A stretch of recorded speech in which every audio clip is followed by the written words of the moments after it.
اعوذ باللہ من الشیطان الرجیم بسم اللہ الرحمن الرحیم یا ایہا الناس اتقوا ربکم الذی خلقکم من نفس واحدہ وخلق منها زوجها وبث منهما رجالا كثيرا ونساء واتقوا الله الذي تساءلون به والأرحام إن الله كان عليكم رقيبا صدق الله العظيم۔ سورۃ النساء مدنی صورت ہے۔ ترتیب مصحفی میں اس کا نمبر ہے 4، جو صورتوں کی ترتیب ہے، اور ترتیب نزولی میں اس کا نمبر ہے 92۔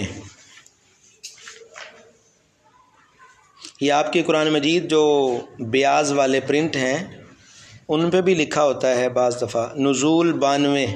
یہ سورۃ النساء جہاں لکھا ہے اس کے نیچے نزول 92، اور سورہ ممتحنہ کے بعد اور سورہ زلزال سے پہلے نازل ہوئی ہے۔ بعد الممتحنہ قبل الزلزال۔ ہر سورت سے پہلے سورت کو آسان انداز میں سمجھنے کے لیے 5 باتیں کی جاتی ہیں۔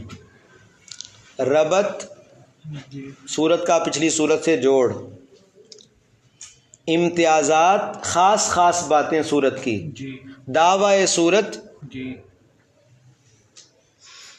سورت کا مرکزی پیغام کیا ہے، مرکزی نکتہ کیا ہے، دعوی سورت۔ چوتھے نمبر پر خلاصہ سورت، نچوڑ کیا ہے، اور پھر مشکلات سورت۔ یہ باتیں پہلے ہو چکی ہیں۔ سب سے پہلے ربط۔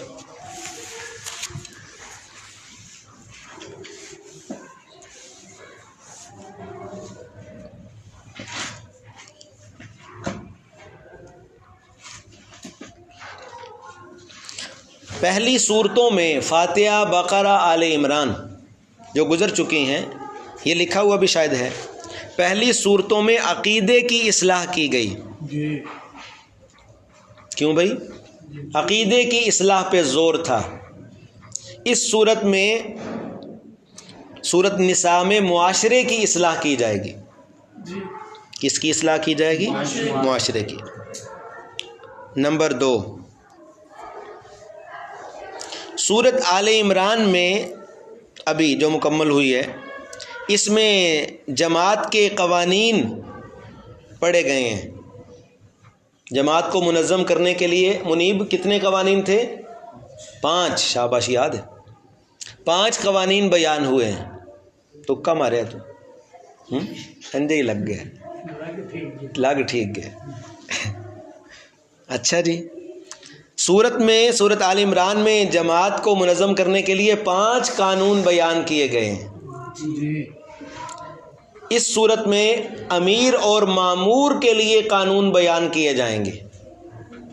کس کے لیے؟ امیر اور مامور کے لیے۔ بادشاہ، سلطان، بادشاہ اور عوام کی اصلاح کے قانون بیان کیے جائیں گے۔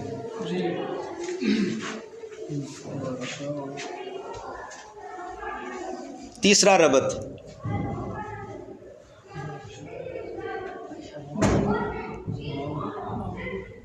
حکمران اور عوام کی، حکمران اور عوام سمجھ لیں۔ تیسرا ربط جی، بقرہ میں مغضوب علیہم کا تذکرہ تھا، یہود کا، جی ایسے ہی ہے نا جی۔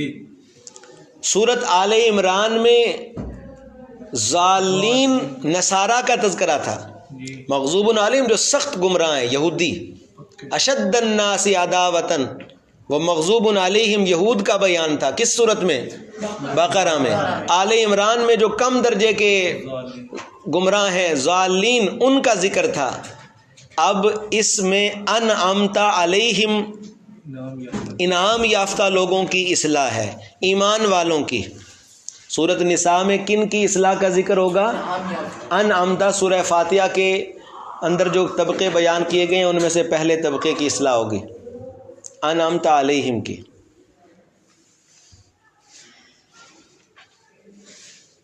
ہو گیا۔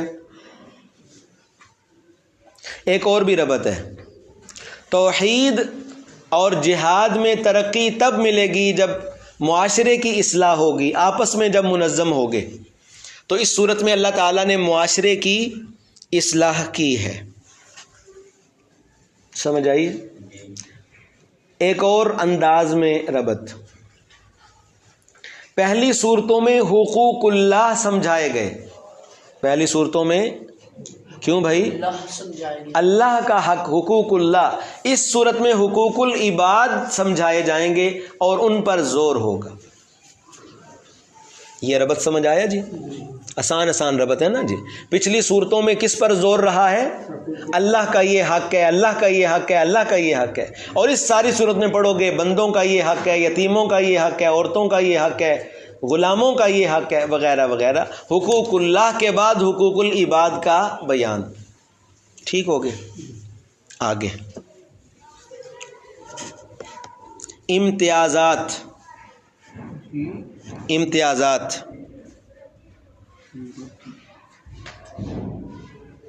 سورت کی خاص خاص باتیں جس سے یہ سورت باقی صورتوں سے ممتاز اور الگ نظر آتی ہے جی۔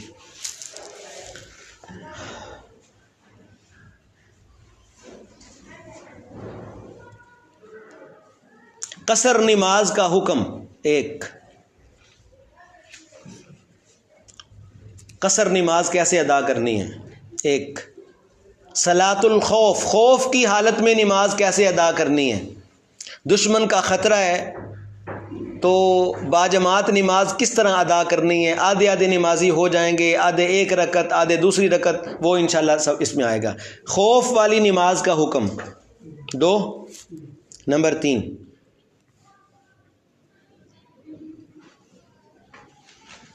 احکام میراث اس میں بیان ہوں گے۔ پورے قرآن میں صرف یہ واحد صورت ہے، یہ خصوصیات ہے نا جی۔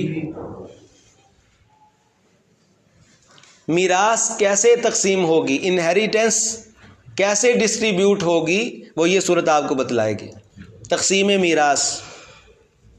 اسی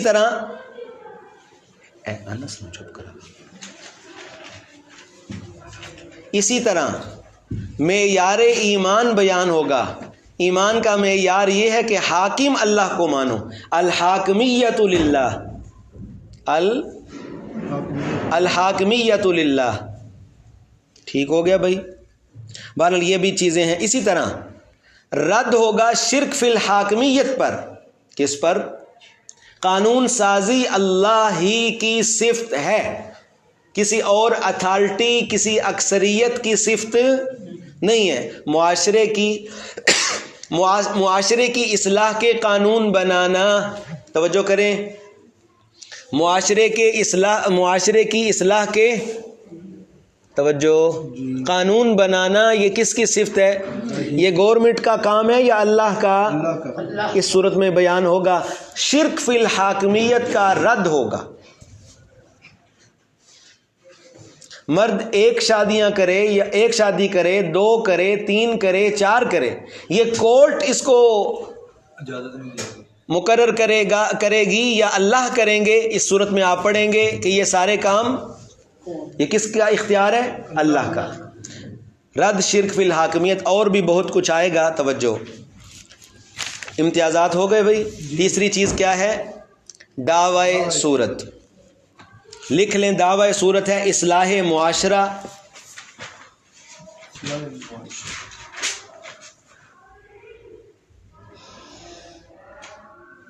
اپنی الفاظ میں اصلاح معاشرہ۔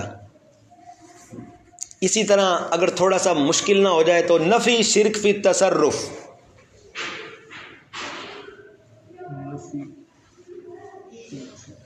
اس صورت میں بہت زیادہ پڑھیں گے کہ ہر چیز کا اختیار اللہ ہی کو ہے، کسی کو اختیار نہیں ہے کہ وہ قانون سازی کرے اور لوگوں کے لیے حلال حرام بنائے اور اپنی باؤنڈریاں لگائے، کسی کو اختیار نہیں ہے۔ ٹھیک ہو گیا؟ اور بھی ہیں مختلف الفاظ میں اس کو تعبیر کیا گیا ہے، لیکن آپ بس آسان سی بات یاد رکھیں، اصلاح معاشرہ، بس چھوڑو۔ اچھا بھائی آگے، اس کے بعد کون سی چیز ہے بھائی؟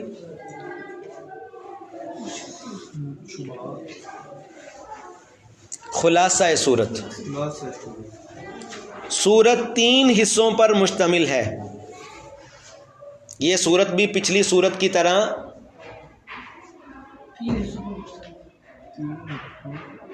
3 حصوں پر مشتمل ہے، اس کو آپ نے یاد کرنا ہے۔ 57، 135 اور آخر تک۔ پہلا حصہ آیت نمبر 57 تک، دوسرا 135 تک، اور تیسرا آخر تک آیت نمبر 176 تک۔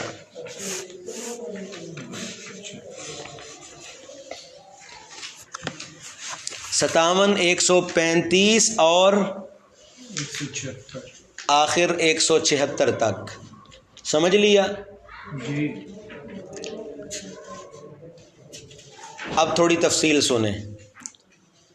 پہلی 57 آیات میں، اب میں اس کی تفصیل میں جا رہا ہوں۔ پہلے تو بتایا 57، 135 اور 176، اب تفصیل اس کی ہونے لگی ہے۔ پہلی 57 آیات میں 16 احکامات رعیت، خلاصہ ہے پہلی 57 آیات کا۔ دیکھ لو 57 آیات کا ایک لفظ میں نچوڑ نکلا ہے، کیا؟ 16 احکامات رعیت، عوام کے، رعیت معنی عوام کی اصلاح کے 16 احکامات۔ یہ وہ 16 احکامات ہیں جنہیں نافذ کرنے کے لیے حکومت کی ضرورت نہیں ہوتی، یہ گھریلو سطح پہ ان کا حکم ہے۔ مجھے آپ کو ایک فیملی میں رہتے ہوئے یہ 16 احکامات ہیں کہ ایک گھر کیسے پرسکون رہے گا، جی، ایک خاندان میں کس طرح اطمینان رہے گا۔ تو کتنے احکامات ہیں؟ 16 احکامات رعیت۔ وہ شریعت، اسی کو میں دوسرے لفظوں میں کہہ رہا ہوں، 16 احکامات رعیت یا وہ شریعت جس کو نافذ کرنے کے لیے گورنمنٹ کی، پولیس کی، حکومت کی، کورٹ کی ضرورت نہیں ہوتی۔ سمجھ آ گئی یہ بات؟ جی۔ اب اس بات کا نچوڑ نکالتے ہیں مزید۔ ان 16 احکامات کا نچوڑ کیا ہے؟ ظلم نہ کرو۔ کیا؟ ہاں جی، یتیموں پہ ظلم نہ کرو، عورتوں پہ ظلم نہ کرو، غلاموں پہ ظلم نہ کرو، نابالغ بچوں پہ ظلم نہ کرو، کمزوروں پہ ظلم نہ کرو، چھوٹی بہنوں پہ ظلم نہ کرو، ماں باپ پہ ظلم نہ کرو، وغیرہ وغیرہ وغیرہ۔ تو 16 احکامات کا نچوڑ کیا نکال دیا بھائی؟ شاباش، ایک لفظ میں آپ نے یاد کر لیا، ظلم نہ کرو، ہو گیا جی۔ اچھا، یہ جو 16 احکامات ہیں، پہلا حصہ کتنی آیتوں پہ مشتمل ہے؟ 57 پہ، ٹھیک ہے، یہ یاد رکھنا ہے۔ لیکن یہ جو 16 احکامات ہیں نا، یہ آیت نمبر 36 تک پورے ہو جائیں گے۔ ابھی ہم پہلی 57 میں ہی چل رہے ہیں، آیت نمبر 36 تک 16 احکامات پورے ہو جائیں گے۔ اگلی جو آیتیں آئیں گی 57 تک، اس میں ترغیب آئے گی، ڈانٹ ڈپٹ اور زجریں آئیں گی۔ کیا آئیں گی؟ زجریں، ڈانٹ۔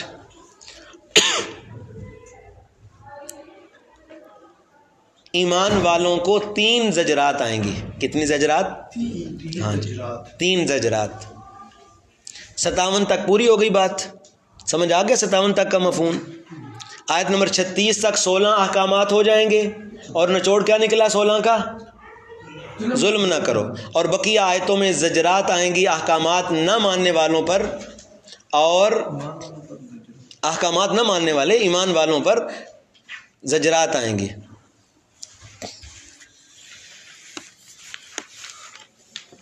سمجھ آیا کہ نہیں؟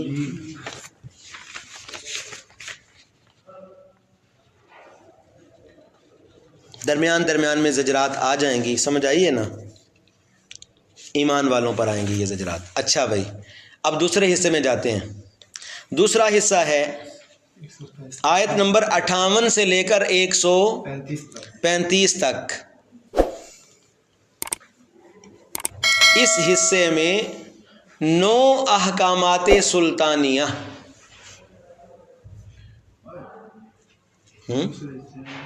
دوسرے حصے میں آیت نمبر 58 سے 135 تک 9 احکامات سلطانیہ، یعنی یہ وہ احکامات ہیں جن کا تعلق حکمرانوں سے ہے، وہ شریعت بیان کی گئی ہے جس کو نافذ کرنے کے لیے فوج کی، حکومت کی ضرورت پیش آتی ہے۔ ٹھیک ہو گیا؟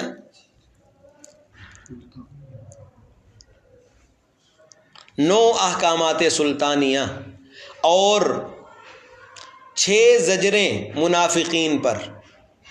پہلے حصے میں کتنی تھیں زجریں، ڈانٹیں؟ 3 اور اب 6 منافقوں پہ۔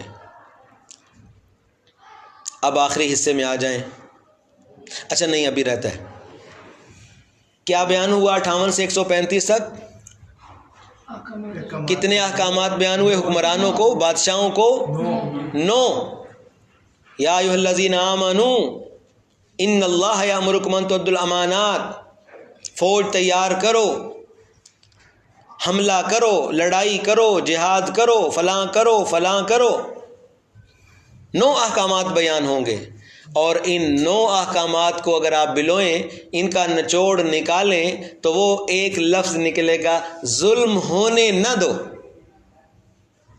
اے حکمرانوں، تمہارے ہاتھ میں اختیار آیا ہے، تمہارے ہاتھ میں طاقت آئی ہے، چھڑی آئی ہے، اس لیے نہیں کہ تم خود ظالم بن جاؤ، بلکہ لوگوں پر ظلم ہونے نہ دو، ظالم کو ظلم سے روکو۔ سمجھ آئی کہ نہیں؟ اچھا، اور درمیان میں نے بتایا کتنی زجرات آئیں گی؟ دوسرے حصے میں 6 زجرات منافقین کو۔ اب آخری حصہ ہے آیت نمبر 135 سے آخر تک، تیسرا حصہ 176 تک۔ اس میں ترغیبات زیادہ ہیں۔ کیا ہیں بھائی؟ ترغیب دی گئی ہے ثابت قدمی کے لیے، اسی طرح ترغیب للتثبت، ترغیب للانقیاد، تابع داری اور ثابت قدمی کے لیے ترغیب دی گئی ہے مسلمانوں کو کہ ان احکامات پہ ثابت قدم رہنا، پختہ رہنا، وغیرہ وغیرہ۔ اور ساتھ ہی ساتھ 12 زجرات آئیں گی یہودیوں کو۔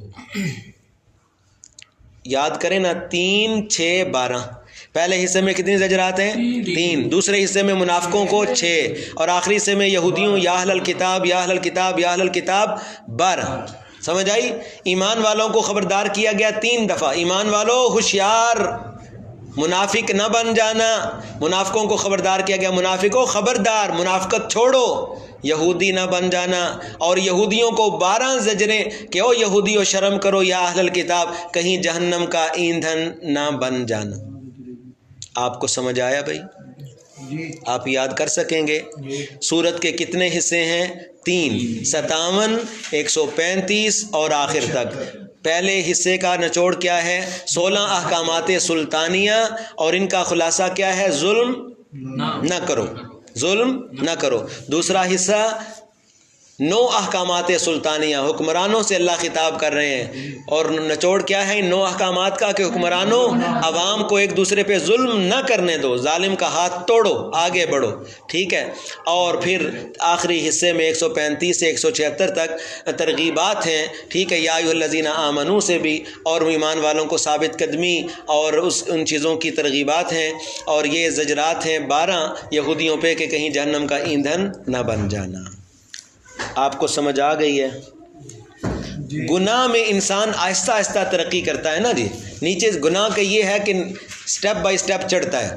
شروع میں اس کو اگر یہ گناہ کر لے نا، پہلی دفعہ گناہ ہو جائے تو یہ اللہ سے سوری کر لیتا ہے، استغفار کر لیتا ہے، معافی مانگ لیتا ہے، لیکن آہستہ آہستہ اس کو گناہ میں مزہ آنے لگتا ہے، پھر یہ استغفار بھی نہیں کرتا، پھر معمولی سمجھ لیتا ہے۔ حدیث مبارکہ میں آتا ہے، نبی علیہ السلام نے فرمایا کہ فاسق کے لیے گناہ ایسے ہے، بخاری شریف کی حدیث ہے، فاسق کے لیے گناہ ایسے ہے جیسے اس کے ناک پہ مکھی بیٹھی ہو اور اس نے ایسے کر کے اڑا دی ہو، اور مسلمان کے لیے گناہ ایسے ہے کہ جیسے اس کے سر پہ پہاڑ رکھ دیا گیا، کہ جب تک وہ توبہ نہیں کر لیتا، رو کے اللہ سے اپنی معافی نہیں مانگ لیتا، اس کے دل کو سکون نہیں آتا۔ سمجھ آئی ہے بھائی؟ اچھا ایک بات اور سن لو، پھر ترجمہ پڑھتے ہیں۔ اس صورت میں اللہ رب العزت نے معاشرے کی اصلاح کے قوانین بیان فرمائے ہیں، ایسے ہی ہے نا؟ آپ نے سمجھ لیا، کچھ نہ کچھ آئیڈیا ہو گیا آپ کو۔ انسانی معاشرہ، آج دنیا میں بڑا زور ہے نا، ہیومینٹی، انسانیت، سنا ہوا ہے آپ نے، اور کافروں نے زیادہ شور ڈالا ہوا ہے، ہم انسانی حقوق کے، ہاں جی، ہم انسانی حقوق کے علم بردار، پتہ نہیں نمبردار ہیں کیا ہیں، لیکن ان کے سارے انسانی حقوق ان کے لیے ہیں جو بے پردہ ہیں، جنہوں نے دوپٹے کو، پردے کو طلاق کلہ ماں دی ہوئی ہے۔ سمجھ آگے کہ نہیں؟ ان کے لیے سارے ان کے حقوق ہیں۔ مسلمان بچوں کے لیے، عورتوں کے لیے، فلسطین کی بہنوں بیٹیوں کے لیے کوئی حقوق نہیں ہے، سب جھوٹ ہے، سب بکواس ہے، اور ان کا یہ جھوٹ یہ پوری دنیا پہ عیاں ہو چکا ہے۔ اسلامی حقوق، انسانی حقوق کا نام لے کر فنڈ لینے والی، پوری دنیا سے چندہ لینے والی یہ جو NGOs ہیں وغیرہ، یہ سب دھوکہ اور فراڈ ہے۔ سمجھ آئیے؟ یہ اقوام متحدہ نام کا یہ لونڈی جو ہے کفار کی، اقوام متحدہ نام کی، یہ سارے کے سارے دجالی ادارے ہیں، سارے کے سارے، ان کو انسانیت کا پتہ بھی نہیں ہے، انسانی حقوق کے یہ دعوے دار بنے ہوئے ہیں، سب جھوٹ بولتے ہیں۔ انسانی معاشرہ، توجہ، اپنی حفاظت کے لیے 5 چیزوں کی گارنٹی مانگتا ہے۔ اگر کوئی معاشرہ انسانی معاشرہ کہلانا چاہتا ہے نا، کہ ہم انسان ہیں اور ہمارا معاشرہ صحیح ہے، تو وہ 5 چیزوں کی حفاظت کی ضمانت دے، تب ہم مانیں گے کہ وہ معاشرہ جو ہے وہ انسانی معاشرہ ہے۔ نمبر 1 بدن، نمبر 1 انسان کی جان اور اس کا بدن محفوظ ہو، ایک بدن، ایک۔ نمبر 2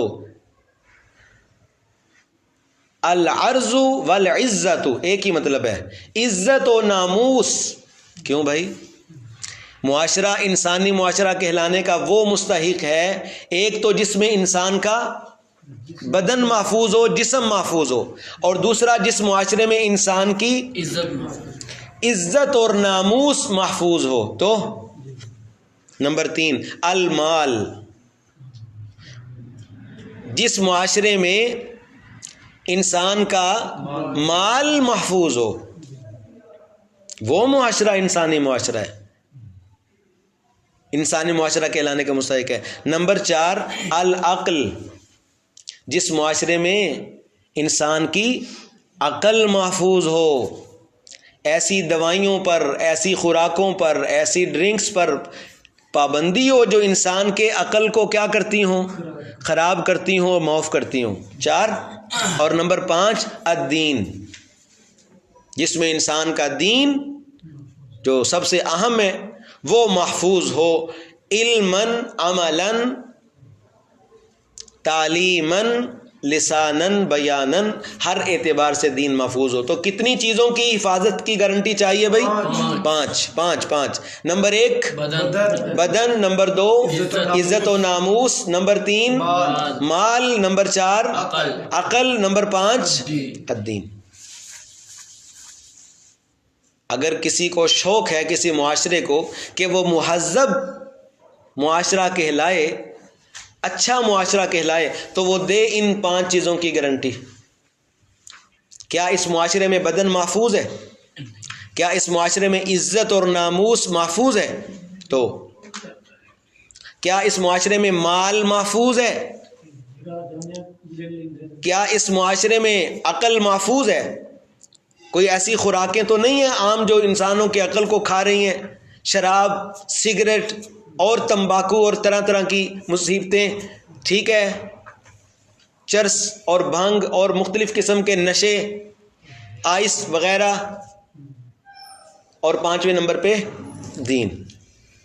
یہ ایک لمبی چوڑی بحث ہے، اس کا نچوڑ میں نے آپ کو بتلایا ہے۔ حضرت شاہ ولی اللہ رحمہ اللہ ان 5 چیزوں کو فرماتے ہیں الحاجیات الخمسہ، الحاجیات الخمسہ، کہ ان 5 چیزوں کی حفاظت کی محتاج ہے انسانی معاشرہ۔ اور اس صورت میں چونکہ مسئلہ ہی اصلاح معاشرہ ہے، اصلاح انسانیت ہے، ہیومینٹی ہے اور اس کی حفاظت ہے، تو اللہ تعالیٰ نے پہلی 3 چیزوں کی حفاظت پر بہت زور دیا ہے اس صورت میں۔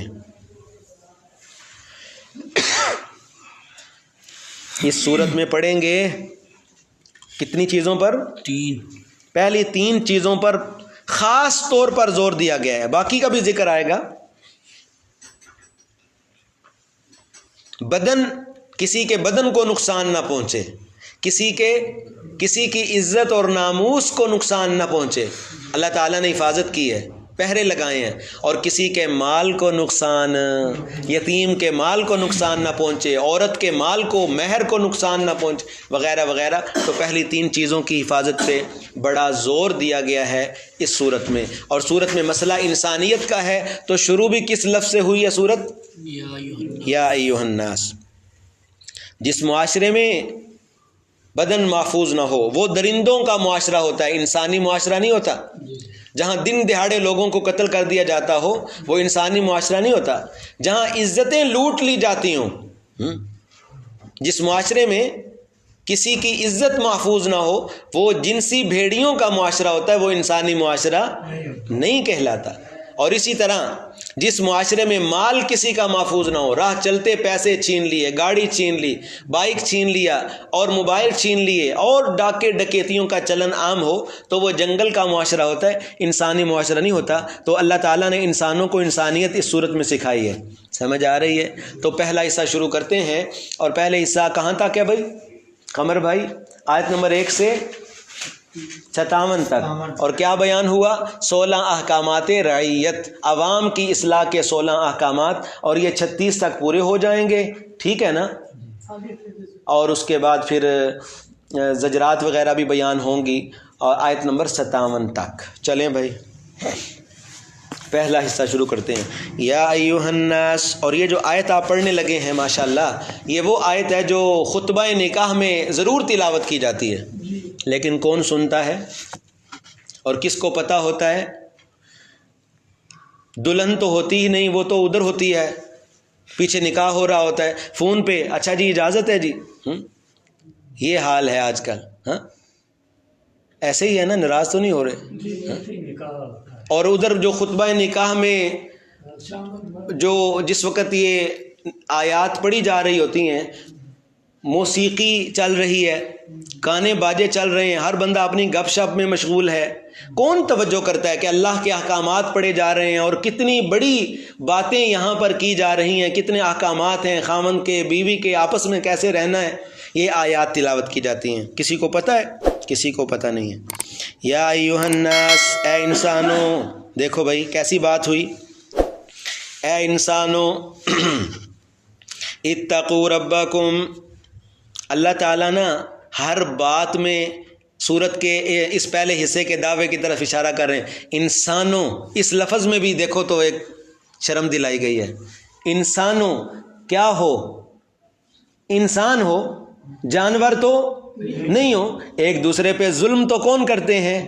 جانور کرتے ہیں، درندے کرتے ہیں۔ انسان ہو، انسان بنو، ایک دوسرے پر ظلم۔ آپ کو سمجھ آئی؟ یہ کیوں اللہ نے یا ایھا الناس سے شروع کی ہے؟ اللہ تعالیٰ لوگوں کو، سورت کا جو مقصد ہے نا، اس کو ہم عربی میں کہتے ہیں براعۃ الاستحلال۔ عربی میں اس کو کیا کہا جاتا ہے؟ براعۃ الاستحلال۔ گفتگو شروع کرنے سے پہلے پہلا حکم تو اگلی آیت سے شروع ہوگا، بھائی پہلا حکم 16 احکامات میں وہ تو وآتُ الیتامیٰ سے شروع ہوگا، لیکن اس سے پہلے ہی گفتگو ہی ایسی کی جائے کہ جو اگلے مفہوم کی طرف اشارہ کرے اور اس کو واضح کر رہی ہو.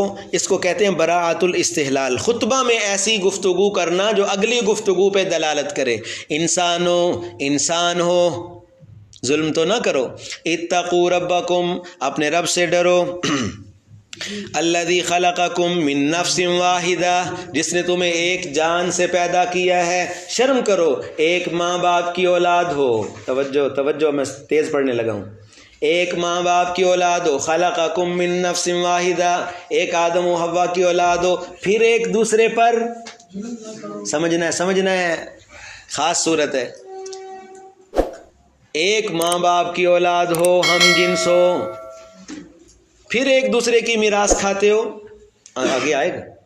پھر ایک دوسرے پہ ظلم کھاتے ہو، حق مارتے ہو. من نفس واحدہ وخلق منہا زوجہا، اور پیدا من نفس واحدہ آدم علیہ السلام سے. وخلق منہا، اور پیدا کیا اللہ نے ان کی جنس سے. منہا کا میں نے کیا معنی کیا؟ اور پیدا کیا اللہ تعالیٰ نے ان کی جنس سے. یہ نہیں کہ پسلی سے آپریشن ہوا آدم علیہ السلام کا اور اندر سے بی بی ہوا نکلی، ایسے نہیں ہے. اس روایت کو مفسرین محدثین فرماتے ہیں یہ روایت بالمعنی ہے، راوی سے تھوڑی سی غلطی ہو گئی ہے. ٹھیک ہے، مطلب یہ تھا کہ عورت اللہ تعالیٰ نے اس کی تخلیق پسلی کی طرح کی ہے. کس کی طرح کی ہے؟ پسلی کی طرح. ٹھیک ہے. کالضلع، اور راوی جس نے سنا اس نے آگے یوں بیان کیا کہ اس کی گویا پسلی سے. کالضلع من ضلع، بس یہاں تھوڑا فرق لگا اور عوام میں یہ مشہور ہو گیا کہ آدم علیہ السلام کا پیٹ چاک کر کے، پسلی چاک کر کے اندر سے بھی ایسا نہیں، بس من خلق منہا من جنسہا، پیدا کی اللہ تعالیٰ نے ان کی جنس سے. زوج، فارغ لوگوں کے بحثیں جب فارغ ہوں گے تو یہ کام کریں، ترجمہ بھی پڑھیں. پیدا کی اللہ نے ان کی جنس سے، انسان سے، انسانی جنس سے. زوجہا، ان کی بیوی حضرت مائی حوا کو. وَبَثَّ مِنْهُمَا، اور پھیلا دیے اللہ تعالیٰ نے ان دونوں سے، اس جوڑے سے، آدم و حوا سے. رجالاً کثیرا، بہت سارے مرد. وَنِسَاءً، اور عورتیں. دیکھو بھائی، رجال کے ساتھ کثیر آیا، نساء کے ساتھ نہیں آیا ہے، حالانکہ عورتیں تعداد میں زیادہ ہیں.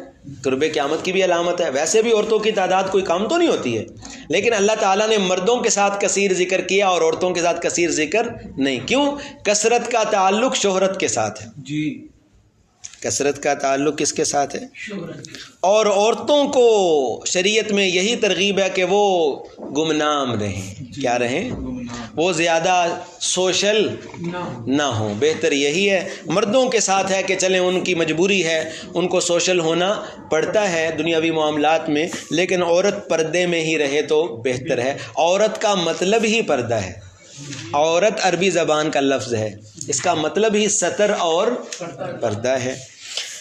رجالاً کثیرا ونساء، اور عورتیں بھی. واتقوا اللہ الذی، اور اللہ سے ڈرو. دیکھو وہی ہے نا، ظلم نہ کرو، اس کی طرف اشارہ ہے. اور اللہ سے ڈرو، وہ اللہ تساءلون بہ، کہ تم اس سے مانگتے ہو. سیدھا کرو، بعض زائد بنا کے تساءلون بہ، تساءلون عنہ. آسان ترجمے بتا رہا ہوں آپ کو مشکل نہ پیش آئے. تساءلون، ڈرو اللہ سے، وہ اللہ تساءلون بہ، جس اللہ سے تم مانگتے ہو. سیدھا سیدھا کرو بھائی، ایسے مشکل میں نہیں پڑھنا. اور صحیح پرفیکٹ ترجمہ ہے. اور واتقوا اللہ الذی تساءلون بہ، یعنی تساءلون عنہ. اور ڈرو اللہ سے، وہ اللہ جس سے تم سوال کرتے ہو. اللہ سے مانگتے ہو نا. کئی علماء نے دوسرا ترجمہ بھی کیا ہے، واتقوا اللہ، اللہ سے ڈرو، وہ اللہ تساءلون بہ، جس کے واسطے سے تم ایک دوسرے سے مانگتے ہو. بھائی آپ کی مرضی ہے، جو مرضی ترجمہ کر لو، میں نے جو بہتر تھا وہ آپ کو پہلے بتا دی. ڈرو اللہ سے، وہ اللہ تساءلون بہ، کہ مانگتے ہو تم اس سے یا اس کا. توجہ کرو بھائی، اس کا واسطہ دے کر، دونوں معنی درست ہیں. والارحام، اور رشتہ داریاں توڑنے سے بچو. اور رشتہ داریاں توڑنے سے بچو. الارحام کا مطلب بتا رہا ہوں بس. واتقوا الارحام مطلب کیا؟ واتقوا الارحام ان تقطعوها. اس کا ترجمہ میں نے آپ کو بتا دیا، واتقوا الارحام، ارحام کا مطلب ہوتا ہے رشتہ داری، اور رشتہ داریاں توڑنے سے بچو۔ ان اللہ کان علیکم رقیبا، بے شک اللہ تم پر نگران ہے، اللہ سب دیکھ رہے ہیں۔ خطبہ نکاح میں جو موویاں بن رہی ہیں اور خطبہ نکاح میں جو اچھی خاصی باپردہ بہن ماڈل بن کر واک کر رہی ہے، اللہ اس کو خوب دیکھ رہے ہیں۔ راز تو نہیں ہو گئے؟ ہو جاؤ، میں کی کریں۔ ان اللہ کان علیکم رقیبا، بھائی خطبہ نکاح میں پڑھی جا رہی ہے نا یہ آیت، اب بے شک آپ اپنے مولانا صاحب سے پوچھ لیں کہ یہ پڑھی جاتی ہے کہ نہیں پڑھی جاتی، یہ ضروری ہے آیت کا پڑھنا۔ ان اللہ کان علیکم رقیبا، جو جو اللہ کی حدیں ٹوٹ رہی ہیں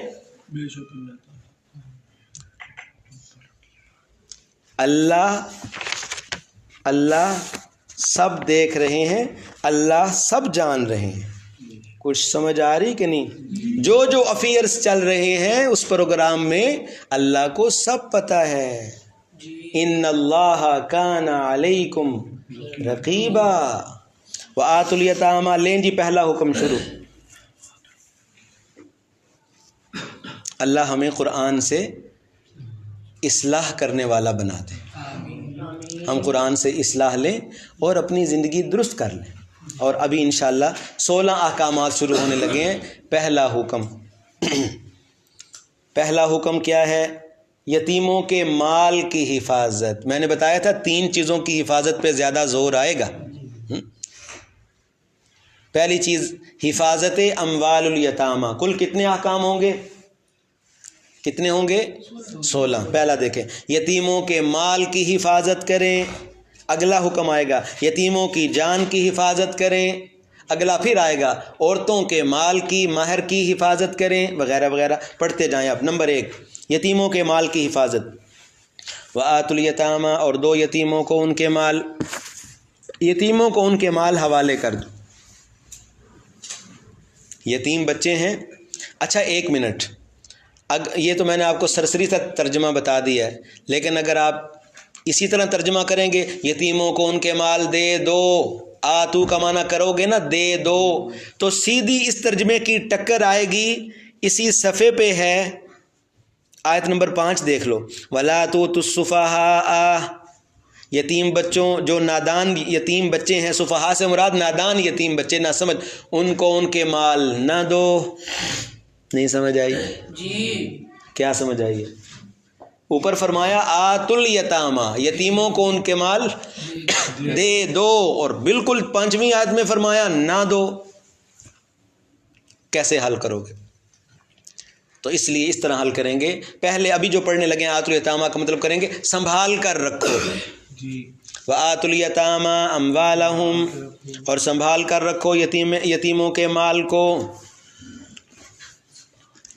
ویسے ان کے حوالے کر دو ملکیت کے طور پر کہ بیٹا یہ آپ کا مال ہے، اس طرح ان کو مال دینا ہے کہ بیٹا یہ آپ کا مال ہے، آپ کے بابا اللہ کو پیارے ہو گئے ہیں اور یہ ان کا اتنے لاکھ روپیہ ہے یا یہ ان کا کاروبار ہے، آپ کو جو ضرورت ہوگی بیٹا اتنا آپ کو ملے گا۔ یہ چچا کہہ دے، دادا کہہ دے، بڑا کوئی کہہ دے خاندان کا، جو ان بچوں کا اب گارجین بنا ہے، سرپرست بنا ہے، وہ کہہ دے کہ بیٹا یہ آپ کا مال ہے، ٹھیک ہے، آپ کو ضرورت کے بقدر ملے گا، بس یہ ان کا مال ان کے حوالے کرنا ہے، باقی جو مال ہے وہ سنبھال کر رکھو۔ آتوا الیتامی، یا یوں بھی ہو سکتا ہے 2 یتیموں کو ان کے مال ان کے صرف کھانے پینے کے لیے، باقی سنبھال کے رکھو۔ چلیں، وَلَا تَتَبَدَّلُوا الْخَبِيثَ، اور نہ دو، لا تتبدلوا کا مطلب اور نہ دو، الخبیث ردی، گھٹیا، کم تر، بالطیب، بدلے عمدہ کے۔ یتیموں کے مال میں رد و بدل، یتیموں کے مال میں رد و بدل نہیں کرنی کہ اچھا کارنر پلاٹ لے لیا اور پچھلی سائیڈ والا یتیم کو دے دیا۔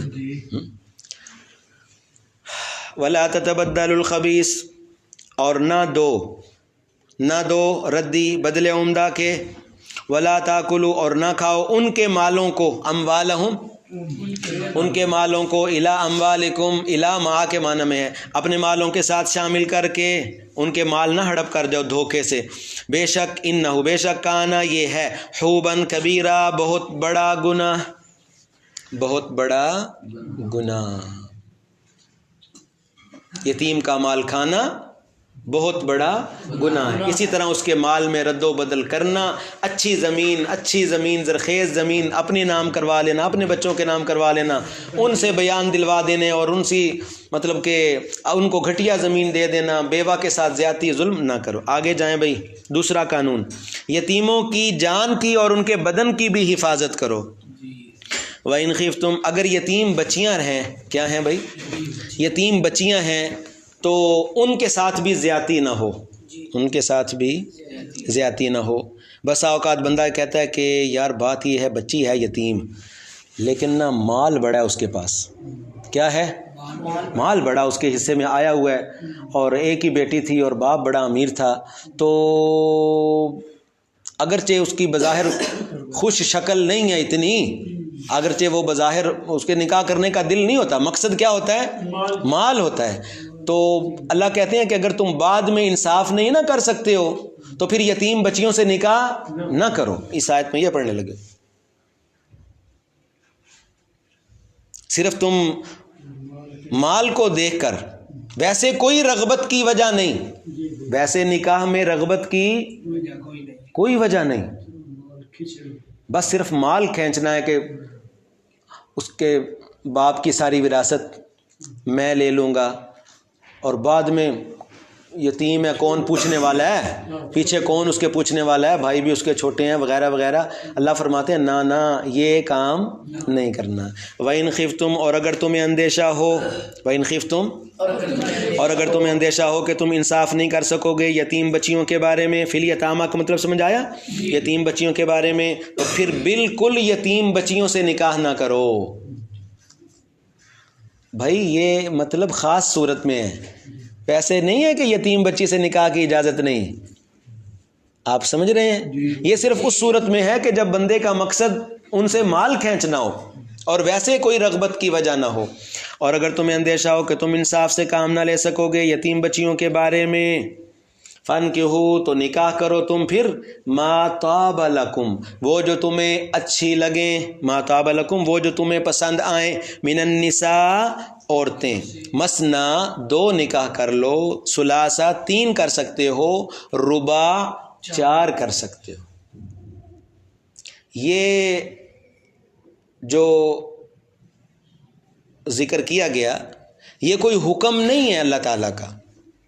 عورتوں کو یہ آیت کہاں اچھی لگتی ہے عام طور پہ، لیکن ماشاءاللہ جنہوں نے قرآن مجید کا علم سیکھا ہوا ہے اور قرآن کی مجلس میں آتی ہیں اور قرآن سیکھا ہے، وہ اس پر ماشاءاللہ ان کا دل بہت اطمینان سے کہ یہ جو حکم ہے، پہلی بات تو یہ ہے کہ یہ اللہ کا ایسے لازمی حکم نہیں ہے، لازمی حکم ہے نہیں، بلکہ یہ تو ایک اجازت کی حد تک ہے. اور اگر ہماری خواتین یہ سوچیں، یہ ہر عورت کے بارے میں نہیں بات کر رہا، خاص طور پر یہ ان عورتوں کے لیے بیچاری جو اسلام سے پریشان ہیں، جن کو اسلام کی چند باتوں سے کنفیوژن بنی ہوئی ہے. یہ اسلام نے کیا 4 شادیوں کا مرد کو حکم دے دیا ایک. اسی طرح آگے کنیز کی بات آ رہی ہے، یہ اسلام باندیوں کنیزوں کا حکم دیتا ہے. یہ کیا ہے؟ اگر آپ غور کریں گے تو یہ قانون عورت کے لیے رحمت ہے. یہ قانون عورت کے لیے رحمت ہے.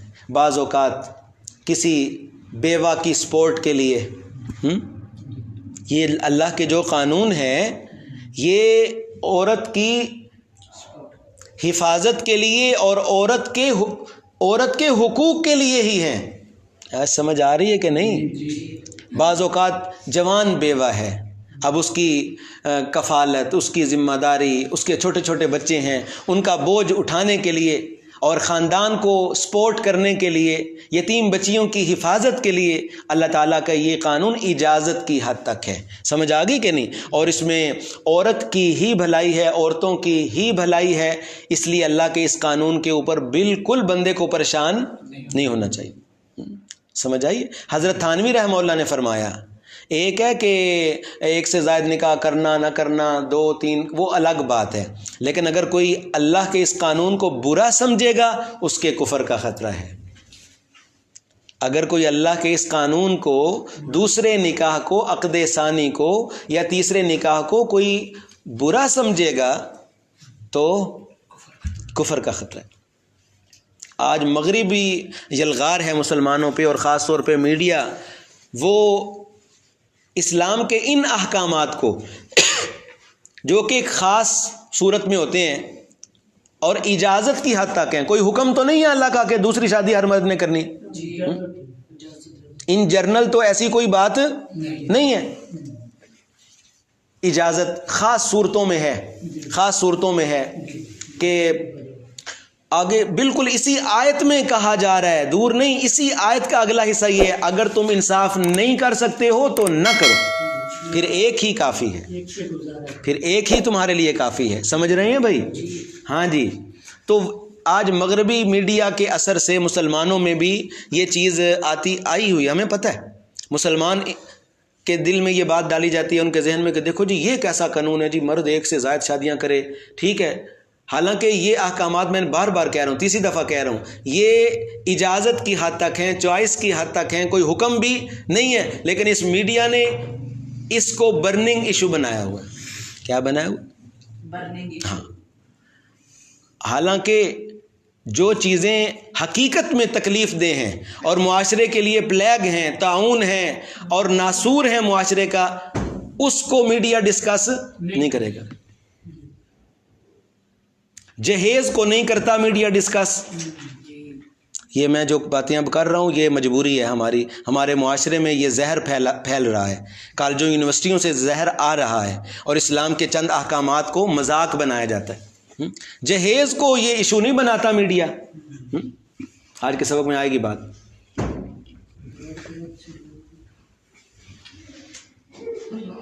اور اسی طریقے سے جو بے حیائی پھیل گئی ہے معاشرے میں، اس کو یہ میڈیا ایشو نہیں بناتا۔ اسی طرح ایبارشن کو یہ میڈیا ایشو نہیں بناتا، ایبارشن کو نہیں بناتا ایشو۔ ناجائز تعلقات کو یہ میڈیا ایشو نہیں بناتا، بلکہ اس کو سکھا رہا ہے، اس کو سپورٹ کر رہا ہے۔ افیئرز کو، ایکسٹرا میریٹیکل افیئرز کو یہ میڈیا ایشو نہیں بناتا۔ شادی شدہ کے غیر مطلب کہ محرم سے تعلقات کو یہ ایشو نہیں بناتا۔ اسلام کے ان احکامات کو جو اللہ تعالیٰ نے خاص موقعوں پر عورت کی سہولت کے لیے رکھے ہیں، مسلمانوں کا ذہن، نوجوانوں کا، مردوں اور عورتوں کا خراب کیا جاتا ہے اور اسلام پہ انگلی اٹھوائی جاتی ہے۔ اور آپ کو پتہ ہے، آپ نے قرآن مجید میں پڑھا، میں نے یہ آیت آپ کو پہلے شاید دکھائی ہے، کہ اگر کسی مسلمان نے اسلام کے کسی ایک قانون پہ بھی طعنہ زنی کی نا، وَتَعَانُوا فِي دِينِكُمْ، سورۃ توبہ کے الفاظ ہیں 10ویں پارے میں، سامنے ہی ہیں آپ کے، تو وہ کافر ہو جاتا ہے بندہ۔ اس لیے بھائی ہمیں بچنا ہے اور اللہ تعالیٰ کے احکامات کو منوان تسلیم کرنا ہے۔ اللہ تعالیٰ کے یہ احکامات اس اللہ کے ہیں جس نے انسانوں کو، مردوں اور عورتوں کو پیدا کیا، مہربان رب جو ہر جگہ پہ خاص طور پر عورت کی عزت اور اس کے ناموس کی حفاظت کے لیے قرآن میں اللہ تعالیٰ وکیل بن کے کھڑے ہیں۔ سمجھ آ رہی نا؟ تو اللہ، اگر ایسا نہ ہو خدا نخواستہ کہ کسی کے گمراہ کرنے، ورغلانے، کسی میڈیا، کسی ولاگ کو سن کے ہمارے ذہن میں بھی اسلام کے بارے میں کوئی بد ظنی آ جائے، مزید وضاحت آگے آئے گی۔ وَإِنْ خِفْتُمْ، اگر تمہیں اندیشہ ہو کہ تم انصاف سے کام نہیں لے سکو گے یتیم بچیوں کے بارے میں۔ دیکھو یہ زیادتی کر رہا ہے اسلام یا عورت کا وکیل بنا ہوا ہے؟ کہ اگر تم یتیم بچیوں سے ان کے حقوق پورے نہیں کر سکتے ہو، صرف مال لینے کے لیے، ان کی زمینیں، ان کے مربے لینے کے لیے تم ان سے نکاح کرتے ہو، تو خبردار ان سے نکاح نہ کرو، بلکہ نکاح کرو تم وہ جو تمہیں پسند آئیں، عورتیں 2 3 4 تک۔ فَإِنْ خِفْتُمْ، بس اگر تمہیں اندیشہ ہو کہ تم انصاف نہیں کر سکو گے، دیکھو وہ بھی خاص صورت میں ہے کہ تم انصاف کر سکو، اگر انصاف نہیں کر سکتے ہو تو پھر ایک ہی کافی ہے، فواحدتن، یا پھر کنیزوں اور باندیوں سے شادی کرو، ما ملکت ایمانکم، کنیزوں اور باندیوں سے۔ اسلام نے کنیزیں اور باندیاں بنانے کا حکم نہیں دیا، توجہ کرنا، اس پر بھی بعض یہ جو پڑھے لکھے کالجوں کے دو کلاسیں پڑھ لیتے ہیں نا، ان کا دماغ بھی اسلام کے بارے جی کیسا مذہب ہے جی، کہتا ہے جی جنگ میں عورتوں کو کنیزیں بنا لو، یہ تو ظالمانہ قانون ہے، استغفر اللہ۔ ان کو پتہ نہیں ہے غلامی سسٹم، سلیوری سسٹم جو ہے وہ اسلام نے شروع کیا یا اسلام سے پہلے کا تھا؟ اسلام سے پہلے کا یہ سلیوری سسٹم، یہ غلامی سسٹم شروع ہے۔ اور 3 طرح کے غلام چل رہے تھے، میں مختصر بتاتا ہوں، وقت میرے پاس بہت کم ہے۔ ایک غلام وہ تھے جو خاندانی غلام آ رہے تھے، غلاموں کے خاندان تھے، نسل در نسل غلام غلام غلام غلام۔ ایک وہ غلام تھے جو لوگ ایک دوسرے کو کڈنیپ کر کے اغوا کر کے کیا بنا لیتے تھے؟ غلام بنا لیا، یہاں سے لیا وہاں بیچا، وہاں سے لیا وہاں بیچا، حضرت زید جیسے آئے تھے، ٹھیک ہو گیا 2۔ تیسرے وہ غلام ہوتے تھے جو جنگوں میں پکڑ لیے جاتے تھے اور ان کو غلام بنا لیا تھا، غلام بنا لیا جاتا تھا۔ اور پھر جو غلامی کا نقشہ ہمارے ذہن میں ہے وہ واقعی بڑا خطرناک ہے کہ غلاموں کے ساتھ بڑا مس ٹریٹمنٹ کیا جاتا تھا، غلط ظالمانہ رویے ان سے اختیار کیے جاتے تھے، سمجھ آئی؟ اسلام نے آ کے پہلے دونوں قسم کی غلامی کو تو یکسر کیا کیا؟ ختم کیا۔ میں مختصر بتا رہا ہوں، پہلی دونوں قسم کی غلامیاں ختم، کوئی نسلی غلام بھی نہیں ہے، ہر ایک آزاد ہے، تم اپنی ماؤں کے پیٹ سے آزاد پیدا ہوئے ہو، نبی علیہ السلام کا اعلان ہو گیا۔ سمجھ آ رہی ہے بھائی؟ نمبر 2، کوئی کسی کو اغوا کر کے بھی کسی کو غلام نہیں بنا سکتا، ٹھیک ہو گیا۔ رہ گیا تیسرے نمبر کا، جنگ میں جو پکڑے جائیں، جنگ میں جو پکڑے جائیں مرد عورتیں، تو اس میں ایک طریقہ تو یہ ہے کہ انہیں آزاد چھوڑ دیا جائے، تو معاشرے میں بے حیائی پھیلے گی کہ نہیں؟ انارکی پھیلے گی کہ نہیں؟ اور پھر یہ بھی عام کافر نہیں ہے بلکہ جنگ میں آئے ہوئے کفار ہیں۔ کون ہیں؟ جو جنگ میں آئے ہوئے ہیں۔ اور پھر یہ ساری جو عورتیں جنگ میں پکڑی جائیں گی، کنیزیں جن کا ذکر ہو رہا ہے، یہ کوئی یہ نہیں ہے کہ ان کی عمر جو ہے وہ بالکل جوانی والی عمر ہے، ان میں بوڑھی بھی ہیں، ان میں زخمی بھی ہیں، ان میں بیمار بھی ہیں، سمجھ آئی نا؟ تو اسلام نے ان کے ساتھ یہ حسن سلوک کیا کہ مسلمان جو حکمران خلیفہ ہوگا، مسلمان خلیفہ جو ہوگا، یہ نہیں ہے کہ جس کو جو پسند آ جائے وہ اس کی ہوگی، نہ، خلیفہ خود مجاہدین کے اندر ان کو تقسیم کرے گا، اور اس میں اس مجاہد کے اوپر اس کا پورا حق ہوگا، اس کے کھانے پینے حفاظت سارا وہ مجاہد کی ذمہ داری ہوگی۔ سمجھ آ رہی ہے بات؟ پھر اگر وہ چاہیں، سمجھیں، ہم نے سمجھا ہی نہیں اور اسلام کے اوپر انگلیاں اٹھانے لگ گئے ہیں، اگر وہ باندیاں چاہیں گی اور ان کی آپس کی رضامندی ہوگی تو ان کا مطلب کہ آپس میں فزیکل ریلیشن بھی ہو سکتا ہے، جسمانی طور پر یہ مل سکتے ہیں۔ سمجھ آ رہی ہے بھئی آپ کو؟ سمجھ آ رہی ہے؟ اچھا، پھر دیکھیں اسلام نے غلامی کو ختم کیسے کیا ہے۔ کتنی موقعوں پر قرآن مجید میں آپ پڑھیں گے، کچھ گناہ انسان سے اگر ہو جائیں تو کفارہ کیا رکھا گیا؟ غلاموں کی آزادی کا۔ پھر ان غلاموں کے حقوق نبی علیہ السلام نے کتنے بتائے، یعنی کتنے موقعوں پہ فرمایا غلام آزاد کرو، کوئی گناہ ہو جاتا ہے غلام آزاد کرو، روزہ ٹوٹ جاتا ہے توڑ دیتے ہو غلام آزاد کرو، قسم توڑ دیتے ہو غلام آزاد کرو، فلاں فلاں غلام آزاد کرو۔ نبی علیہ السلام نے خود کتنے غلام آزاد کیے، حضرت عائشہ صدیقہ کتنے غلام آزاد کیا کرتی تھیں۔ سمجھ آ رہی ہے؟ اسلام نے کوئی ظلم نہیں کیا۔ اسی طرح نبی علیہ السلام نے غلاموں کے حقوق بتلائے، غلاموں کے جو خود کھاتے ہو وہ انہیں کھلاؤ، اور پھر ان غلاموں کی تعلیم کا حکم دیا، انہیں علم سکھاؤ۔ آپ کو پتہ ہے کتنے بڑے بڑے اسلام کے علماء جن کی تفسیریں آج پڑھی جا رہی ہیں، سالم مولا ابی حذیفہ فلاں فلاں، یہ سارے آپ کو پتہ یہ غلام تھے۔ کیا تھے؟ جن کو صحابہ نے کیا سکھایا؟ علم سکھایا، اور پھر وہ آسمان علم کے ستارے کے، آسمان علم کے اس کے اوپر چاند کی طرح چمکے، علم کے آسمان کے اوپر۔ سمجھ آئی؟ تو یہ اسلام نے کوئی ظلم نہیں کیا۔ اور پھر جو کنیز بن کے آتی تھی، اگر اس کا بچہ پیدا ہو گیا، کیا پیدا ہو گیا؟ بچہ پیدا ہو گیا، تو پھر وہ وراثت میں بھی حقدار ہے اپنے خاوند کے. یہ ظلم ہے یا انصاف ہے؟ اور پھر بچہ پیدا اور پھر جب خاوند فوت ہو گیا تو وہ آٹومیٹکلی وہ عورت آزاد ہے. تو بھائی یہ کوئی زیادتی والے قانون نہیں ہے. اللہ ہمیں اسلام سمجھنے کی توفیق عطا فرمائے. اسلام سمجھا نہیں ہے اور اسلام پہ اعتراض لوگ کرتے ہیں. بات لمبی ہو گئی ہے. وَإِنْ خِفْتُمْ أَلَّا تُقْسِطُوا، اگر تمہیں یہ اندیشہ ہو کہ تم انصاف نہیں کر سکو گے یتیم بچیوں میں، تو نکاح کرو تم جو تمہیں پسند آئیں عورتیں، آزاد عورتیں. 2 3 4 تک تعداد ہے. فَإِنْ خِفْتُمْ ایک وقت میں یا اتنی تک شادیوں کی اجازت ہے. فَإِنْ خِفْتُمْ اگر تمہیں اندیشہ ہو کہ تم انصاف نہیں کر سکو گے تو پھر ایک ہی کافی ہے. فواحدہ فاختاروا واحدہ، یا پھر اپنی کنیزوں سے، ٹھیک ہے، جو تمہاری ملکیت میں ہے. ذالک ادنا اللہ تعولوا، ذالک ادنا اللہ تعولوا، یہ زیادہ قریب ہے اس کے کہ تم ظلم نہ کرو. اور یعنی اس حکم کو اگر مانو گے نا تو یہ زیادہ قریب ہے اس کے کہ تم بے انصافی سے بچو. اللہ تعولوا، بے انصافی سے بچو، ظلم نہ کرو. اللہ تعولوا، کچھ سمجھ آیا بھائی؟ تیسرا حکم آ گیا کہ عورتوں کو ان کے مہر خوش دلی سے دو. عورتوں کو ان کے مہر خوش دلی سے دو. وآتوا النساء، اور دو تم عورتوں کو، نساء کا مطلب کیا ہوتا ہے بھائی؟ عورتیں. اور دو تم عورتوں کو صدقاتہن، ان کے مہر.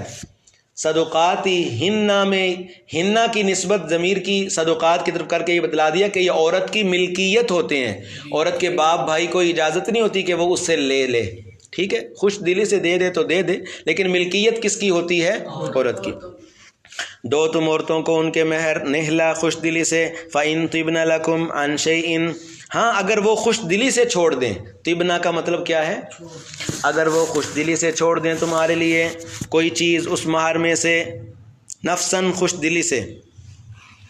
فَكُلُوهُ هَنِيئًا مَرِيئًا، تو کھاؤ اس کو، ہنیئًا خوشی سے، مریئًا بے فکری سے، یعنی پھر وہ بالکل حلال ہوگا.